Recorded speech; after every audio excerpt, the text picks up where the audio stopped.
Donc, si l'on met un coup d'œil sur la politique événementielle de la transition de l'établissement des institutions démocratiques en Hongrie, il va de soi que la réécriture publique des passés récents a travaillé au cœur des événements. Au-delà des problématiques, des problèmes économiques, juridiques, politiques et moraux, l'an 1989 a été profondément défini par la recherche et la redéfinition des identités collectives. Tout cela s'est mis par le retour des cendres, entre guillemets, c'est-à-dire le réenterrement officiel du grand compositeur Béla Bartók en 1988, qui était la dernière tentative du régime communiste de produire un consensus dans l'espace public basé sur la relation du grand homme et de la terre hongroise, terre sainte. Entre guillemets. Deux anthropologues d'origine hongroise, c'est un peu bizarre parce que c'est vraiment deux anthropologues, deux historiens, deux anthropologues qui ont travaillé en fait sur les rites, bien sûr, qui se jouent dans la politique, notamment Susan Gall aux États-Unis et András Zempleni en France, ont remarqué pour la première fois ce côté rituel de la tentative identitaire et de cet acte qui a été suivi par le grand tabou du régime de Kadar, le réenterrement et la réhabilitation de Imre Nagy, Premier ministre de la Révolution de 1956, qui a marqué visiblement en fait une censure qui a marqué visiblement dans l'espace public et dans les médias une censure avec le régime précédent. Mais comme Zempleni l'a diagnostiqué, la série des réenterrements n'ont cessé de continuer après 1989 jusqu'en 2002 à peu près. 25 cérémonies funéraires de ce type se sont réalisées, même si une partie des réenterrés sont morts en raison de morts violentes. Tandis que l'usage public du passé récent a été dominé par ces réenterrements proposés éminemment par la droite lors des années 1990, il est clair qu'un récit public, un grand récit public sur l'histoire du temps présent, à savoir une mémoire identitaire et autonome qui permette d'interpréter les événements traumatiques du XXe siècle, n'était pas présent et accessible pour les membres de la société.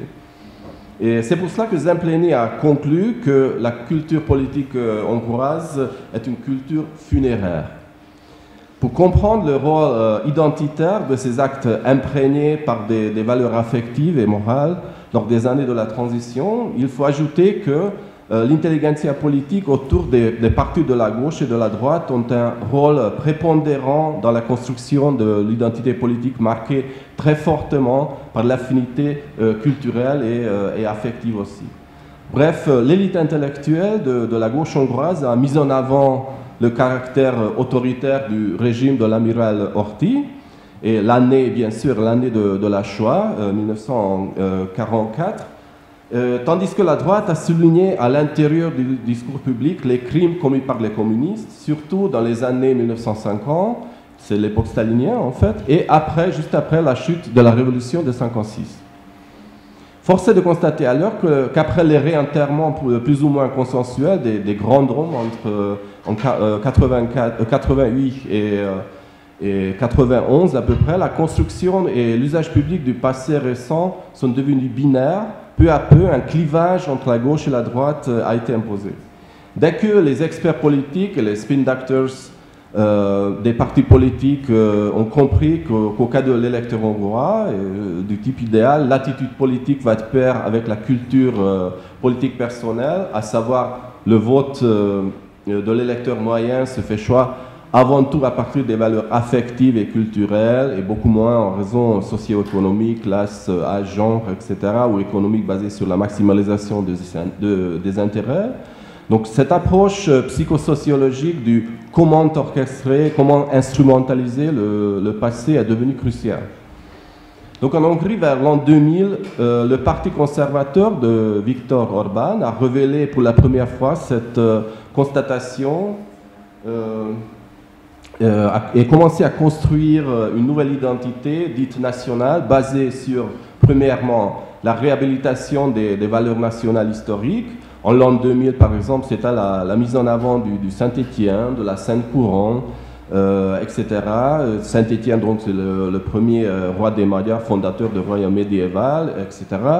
Et premièrement, l'anticommunisme, dans un contexte un peu plus large, la notion de violation, à savoir l'état blessé de la nation hongroise causé par les grandes puissances.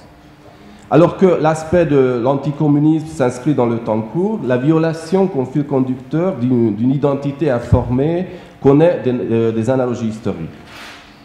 Pour comprendre la proposition identitaire de la droite et l'importance de son usage public du passé, il faut mentionner les fêtes millénaires de l'an 2000 à 2001, faites par la loi première de l'an 2000, où durant cette longue année, en fait, donc entre le 1er janvier 2000 et le 20 août 2001, c'est donc des fêtes nationales, l'on a commémoré le fondement de l'État médiéval, la Sainte Couronne, le premier roi des Magyars, Saint-Étienne, le fondateur.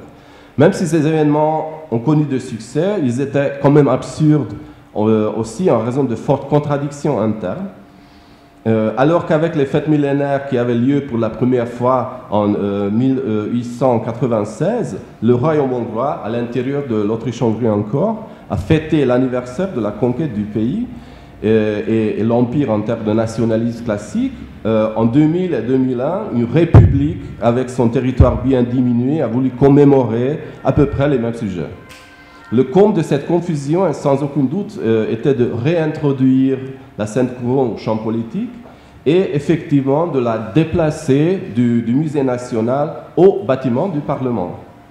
Bref, une république naïve, laïque réinvente la force mythique de la couronne qui symbolise l'unité de la nation hongroise. Donc je saute un peu dans le texte.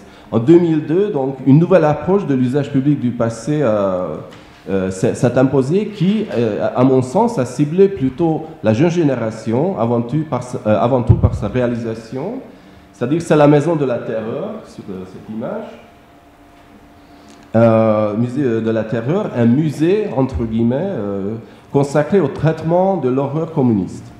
Il faut y ajouter qu'après la transition, et surtout après le retour des socialistes et communistes au pouvoir en 1994, même utiliser le mot communiste ou anticommuniste était défavorisé dans l'espace public, dans la mesure où ça pouvait susciter des effets négatifs selon les sondages.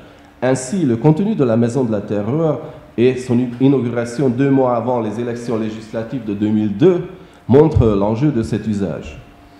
Inauguré le 24 février, cet établissement public, dont la définition n'est pas claire, a posé beaucoup de questions, non seulement en Hongrie, mais à l'étranger aussi. Les problèmes les plus graves sont dans la différence de la représentation suggérée par des objets exposés, des objets exposés du consensus historique sur le communisme. Celui-ci se divise au minimum à 2 périodes, les années 1950, la vraie terreur, avec des procès spectacles, entre autres celui de Reich, qui est le plus connu. Et la césure, sans doute, a été imposée par la révolution de 1956, qui a résulté un socialisme réformé dont le leader était Janos Kadar. Dans la mémoire communicative des gens d'en bas, l'évaluation de l'époque de Kadar est loin d'être homogène. Mais regardant l'effet de la nostalgie, on peut constater que plutôt bon. Le problème avec la Maison de la Terreur, c'est qu'elle n'entreprend exposer qu'un seul aspect du socialisme, du communisme, la terreur, quoiqu'elle étend sa signification univoquement négative pour toute la période. Deuxième problème, c'est le silence presque total sur la Shoah. Quoique l'exposition commence par l'an 1944, par l'occupation de la Hongrie par les nazis, et un an après par l'armée rouge. Les pogroms du parti de la Croix fléchée, c'est-à-dire en fait le parti des nazis, contre les juifs de Budapest, sont présentés sur quelques photos, et en fait il y a quelques textes aussi, mais l'ensemble de l'exposition reste silencieuse concernant la déportation de plus de 440 juifs hongrois à partir de 16 avril 1944. Le troisième problématique est la qualité de l'exposition. Ne disposant pas assez de temps pour collecter des objets authentiques, le musée est constitué des installations artistiques réalisées par le designer Attila Kovács. Quoique théoriquement, les nouvelles tendances de la muséification, notamment la musée basée sur l'expérience, donc Experience-Based Museum, permettent l'utilisation des pièces artistiques dans un tel espace, le message de la maison reste sans argument. On ne peut pas exposer et raconter n'importe quelle histoire dans un musée historique, même si l'autodéfinition de la Maison de la Terreur est plus proche d'un mémorial. En même temps, comme établissement public, elle est financée d'une manière spéciale le budget de l'État. Voilà. Le quatrième nœud problématique est la temporalisation et de l'inauguration et l'instrumentalisation directe dans la campagne électorale politique de la droite hongroise. Au printemps 2002, il y avait des élections en Hongrie, dont le discours du Premier ministre devant le musée était plutôt un discours électoral et moins une inauguration. Je cite de ce speech. Nous avons fermé les portes du long, prétentieux et terrifiant XXe siècle au dernier moment. Au dernier moment, car il nous a menacé de continuer. Maintenant, nous fermons la souffrance et le déteste derrière les grilles parce que ne nous lui donnons pas plus de place dans l'avenir. Nous les fermons derrière les grilles, mais nous n'oublions jamais. Pardon. Le mur de cette maison, qui avait été la frontière entre les pièces et la rue, est devenu le maire entre le passé et le futur. Ce qui est à l'extérieur, c'est le passé, et nous appartenons à l'avenir. Fin de citation. Sans parler ici du fait que la rhétorique électorale du Parti conservateur a été basée sur cette confrontation du passé et de l'avenir, du futur, et que son slogan était « L'avenir a déjà commencé », toute l'inauguration et depuis toute action de la maison appartient à la politique de la mémoire du Parti conservateur, basée sur les notions de victime et de souffrance. Et voyons donc quelques images. En fait, c'est la façade de la maison de la terreur, avec l'ombre de la terreur sur la façade. Voilà, c'est le mur des victimes, mais le problème, en fait, ce ne sont pas des photos identifiées, donc c'est plutôt une installation, ou bien plutôt illustrer en fait le message, mais ils ne sont pas identifiés. Il n'y a aucun texte concernant les photos, donc on ne connaît pas en fait le nom des victimes exposées ici. Voyons un peu, voilà, Aldous Huxley, ça veut dire les victimes, donc c'est le char de combat avec. Voilà, c'est la salle de la révolution de 56, qui reste très très illustrative en fait. Ruski Krozo, c'est côté soviétique bien sûr. Et voilà, c'est la salle des expulsions des années 1950, avec la voiture noire, avec le rideau, etc. Voilà ce qui est, je pense que muséographiquement, ce qui est le plus intéressant, c'est la salle de Goulag. Donc ici, c'est la carte de la Russie, et là, en fait, il y a plusieurs points accentués avec quelques objets.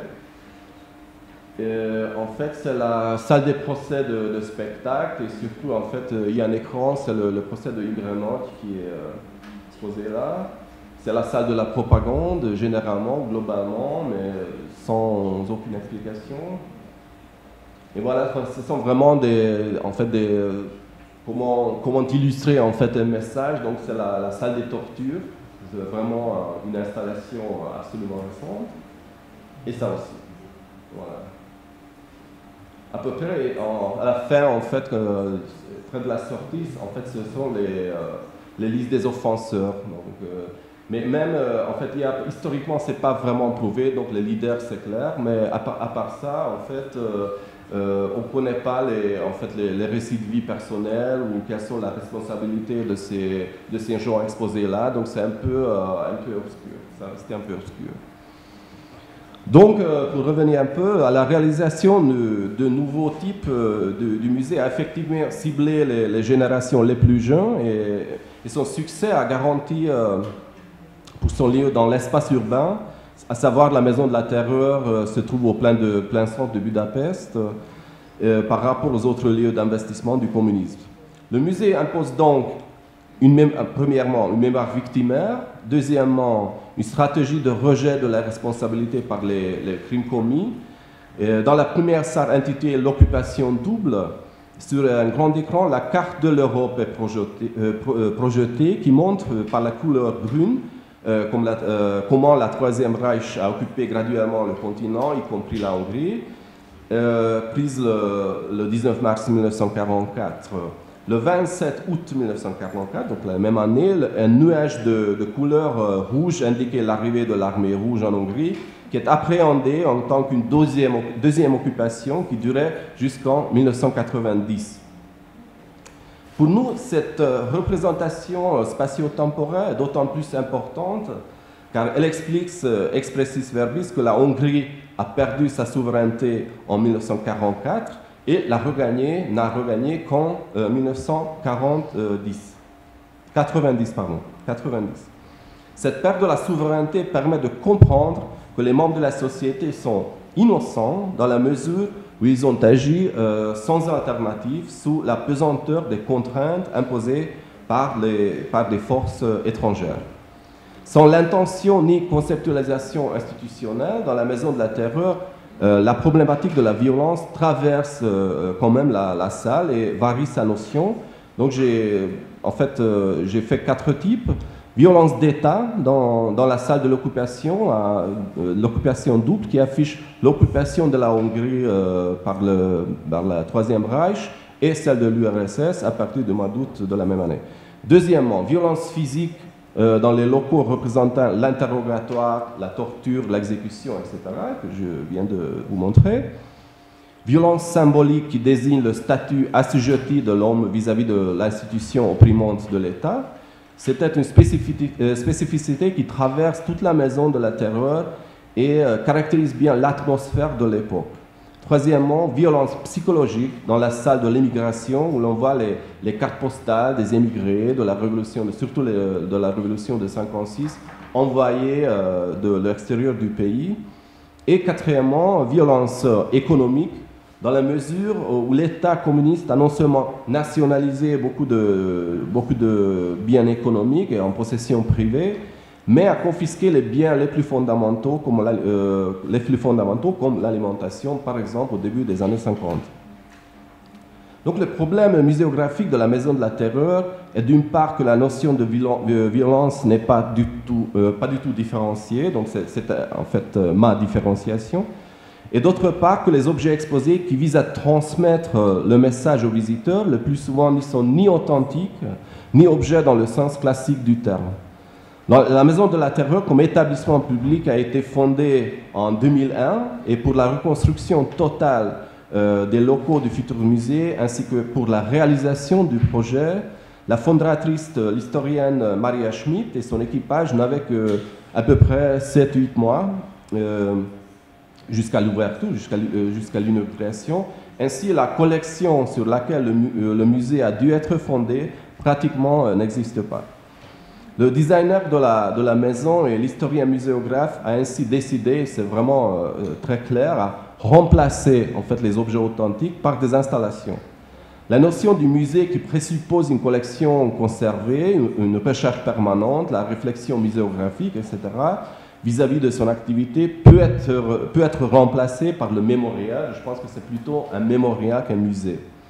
La maison est avant tout un mémorial qui vise à transmettre au public la mémoire victimaire de deux extrémités politiques du XXe siècle, mais surtout en fait la mémoire victimaire du communisme. Voilà, donc toujours en 2002, fondé toujours encore par le gouvernement conservateur, le Centre mémorial de la Shoah a ouvert ses portes en 2004, quoique l'exposition permanente intitulée « De la privation de droit au génocide » n'a été inaugurée qu'en 2006, durant la coalition des socialistes et des libéraux. Malgré les circonstances de la fondation, dans le discours politique et public, le Centre mémorial de la Shoah a été toujours associé à la gauche, et c'est justement en raison du clivage noir et blanc dont je viens de parler au début. La droite a introduit le caractère anticommuniste et nationaliste fondé principalement sur la période de l'entre-deux-guerres dans son identité politique, alors que par le biais de la Shoah, la gauche a basé son autodéfinition sur la négation du régime de Horthy. Malheureusement, le cas de la Maison de la Terreur et du Centre mémorial de la Shoah a confirmé ce clivage trompeur Au champ politique, tout cela a mobilisé les dangereuses simplifications affectives, à savoir comprendre la politique, ou le domaine de la politique, comme une bataille entre les héritiers des fascistes, entre guillemets, et des communistes, entre guillemets. Par rapport à la Maison de la Terreur, basée principalement sur les installations artistiques et de design, le Centre mémorial de la Shoah expose l'histoire de la Shoah en Hongrie à partir du traitement systématique des archives et conformément au consensus historique. Dans ce sens-là, le musée essaie de transmettre le consensus historique concernant la Shoah d'une manière minutieuse. De salle en salle, de longs textes expliquent les événements, les étapes, le contexte, le rôle des autorités hongroises, la responsabilité, etc. Et selon les critiques, ce qui est un avantage du point de vue de l'histoire ou du point de vue historique, à savoir la précision et la manière détaillée de la présentation. Donc selon les critiques, il y a un inconvénient, c'est-à-dire l'aspect muséographique, qui veut dire que le visiteur peut être perdu parmi les longs textes et c'est pas tellement designé que la Maison de la Terreur. C'est l'opinion des critiques. Le Centre mémorial de la Shoah est donc plutôt un musée historique de type ancien qui varie les textes avec les images, même s'il est difficile de comprendre les photos et les affiches sans le texte. Alors que la Maison de la Terreur est plutôt un mémorial avec quelques aspects, quelques fonctions muséographiques, même si la display des salles en question ne s'harmonise pas avec le consensus de l'histoire comme discipline. En d'autres aspects, localisation dans l'espace urbain, communication avec les visiteurs, avec les médias, programmes muséopédagogiques, etc. Probablement le côté communicatif basé sur l'expérience de l'exposition qui rend la Maison de la Terreur le troisième musée le plus propice en Hongrie, avec ses 263 000 de visiteurs par an, alors que le Centre de la Shoah ne peut posséder qu'à peu près 25-30 000 de visiteurs par an. Pour comprendre ces chiffres, on doit voir que le premier musée en Hongrie est le musée des Beaux-Arts, avec ses plus de demi-million d'entrées par an, qui le qualifie d'ailleurs le 96e place parmi les musées les plus visités du monde. En revanche, la conception de la violence apparaît non seulement en titre d'allusion, comme on la voit au cas de la Maison de la Terreur, mais ici, dans l'exposition sur la Shoah, elle constitue son axe interprétatif qui est présent dans toutes les salles du centre. Elle a justement l'intention de montrer comment la Shoah est non seulement un événement historique, mais en même temps la dernière étape d'un processus plus long qui a commencé notamment en Hongrie en 1920 avec la loi communément nommée en latin Numerus Clausus, dont le nom fermé, qui veut dire que le nombre des étudiants d'origine juive a été limité lors de leur entrée à l'université. Loin d'être un fil direct jusqu'à la Shoah, cette loi psychologiquement quand même a préparé en quelque sorte la discrimination des juifs tout en violant le principe de l'égalité devant la loi. De salle en salle, l'exposition construit les plusieurs niveaux de la violence, même si mot à mot, elle utilise l'expression privation, donc en anglais de deprived or being deprived. Avec la premièrement, avec la loi de 1920, les trois lois sur les juifs de 38, 39 et 41, l'État, donc c'est la première cas, l'État déprivait les citoyens hongrois d'origine juive du principe de l'égalité devant la loi, fondement juridique de la civilisation européenne. C'est la privation juridique qui est d'ailleurs très similaire à la violence de l'État contre ses citoyens.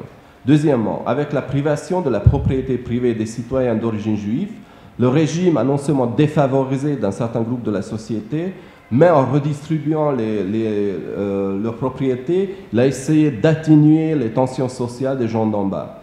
Ça peut être qualifié de violence économique aussi. Troisièmement, après l'occupation allemande, la privation absolue de la liberté, y compris la liberté de la circulation physique dans l'espace urbain. Je vous montre quelques images. Donc voilà, c'est le site. C'est l'entrée. En fait, il y a le musée auprès de la synagogue qui est un peu problématique dans l'appréhension de la Shoah d'ailleurs.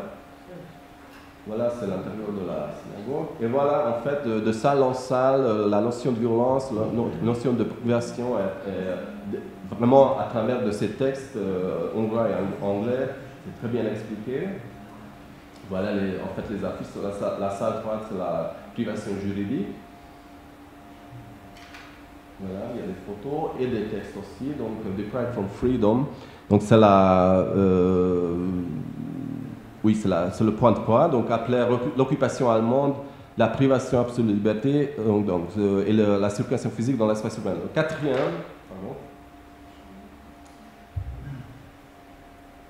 Le quatrième, la privation de la dignité humaine était le résultat des autres types de privation et le résultat des autres types de privation il s'est réalisé le plus souvent dans la vie quotidienne en produisant des Hongrois d'origine juive en citoyens de second degré. Ça peut être l'équivalent à la fois de la violence symbolique, à la fois psychologique. Et point 5, finalement la privation de la vie, c'est-à-dire l'extermination systématique des groupes privés dans les camps qui, au-delà de la notion de violence, qui est au-delà de la notion de violence, car elle est non seulement la négation de la vie humaine, mais aussi celle de toute morale et toute la civilisation des Lumières. Au début des années 2000, avec l'apparition d'une nouvelle extrême droite basée sur et dirigée par les jeunes,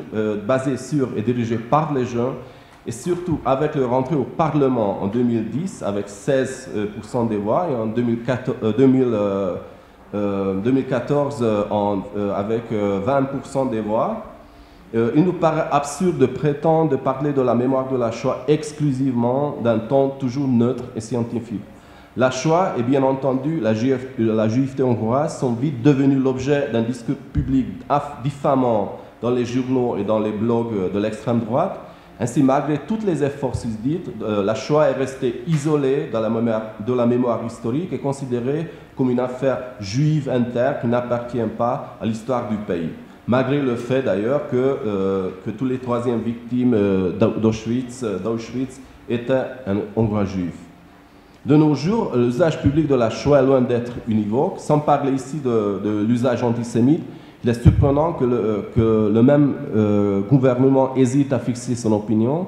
D'une part, sur le modèle de la Maison de la Terreur, il propose d'un côté établir la Maison des Destins avec un budget généreux et en vouant commémorer les enfants de la Shoah. Et d'autre part, malgré toutes les protestations de plusieurs organisations juives et la gauche politique, l'administration d'Orbán veut ériger le mémorial de l'occupation allemande dont la représentation suggère qu'après l'occupation allemande, la Hongrie, en tant que pays souverain, a cessé d'exister. Ainsi, implicitement, toute responsabilité pour les événements qui se sont déroulés après cette date, y compris les déportations, pèse les autorités nazies. Les deux projets sont en cours. Le site de la Maison des Destins est un vrai chantier, impossible d'entrer. En plus, on ne connaît guère le contenu du musée ou mémorial, le lieu du mémorial de l'occupation. Le lieu du mémorial de l'occupation est également un chantier, mais contre son érection, une véritable manifestation a pris forme sous le nom Mémorial vivant, et les manifestants protestent contre cette falsification de l'histoire concernant l'état innocent de l'État hongrois au sujet de déportation des Juifs hongrois. Donc cette conscience double n'est nullement nouveau dans l'imaginaire historique de la droite, à savoir, elle apparaît pour la première fois dans la salle double de l'occupation de la Maison de la Terreur, dont on a parlé, et est entrée dans l'espace juridique avec la nouvelle constitution, appelée officiellement Loi fondamentale, entrée en vigueur en 2011. En fait, c'est un préambule dont le nom officiel est Profession de foi nationale, qui commence par nous, membres de la nation hongroise, à l'aube de ce nouveau millénaire, déclarons avec la responsabilité pour tous les Hongrois, ceux qui suivent. Et donc, ce qui est écrit dans le préambule, c'est que une seule petite citation nous a... je trouve pas... bon, je saute le texte et je conclue. Donc, à mon sens, l'enregistrement des événements et personnages clés dans une nouvelle loi fondamentale montre la volonté de fixer une fois pour toutes les moyens et la signification de l'usage public de l'histoire, car dans un état de droit, c'est la Constitution qui prescrit les valeurs fondamentales d'une communauté politique. Si l'on tente de catégoriser et réunir les éléments susdits, force est de constater qu'à travers la sainteté, Saint-Étienne, Saint-Couron et le christianisme, la continuité spirituelle et symbolique, avec la constitution dite historique, la continuité juridique s'impose, alors qu'avec la rupture de la souveraineté faite par les deux États totalitaires, est implicitement la projection de toute responsabilité des Hongrois. Ce qui peut être bizarre, c'est que cette appréhension historique fixée dans la loi ignore la dimension humaine et sociale de l'histoire, au cas où il apparaît, c'est à propos, au point de vue de l'État, de la notion abstraite de nation. Au bout du compte, c'est une histoire dans laquelle les êtres humains ne sont pas dignes d'être mentionnés ou de mise en perspective, malgré toutes les souffrances du XXe siècle. Il s'agit là d'une histoire qui se replie sur son propre être, garanti exclusivement par la continuité juridique, symbolique et spirituelle. Donc, je m'arrête là et je vous remercie.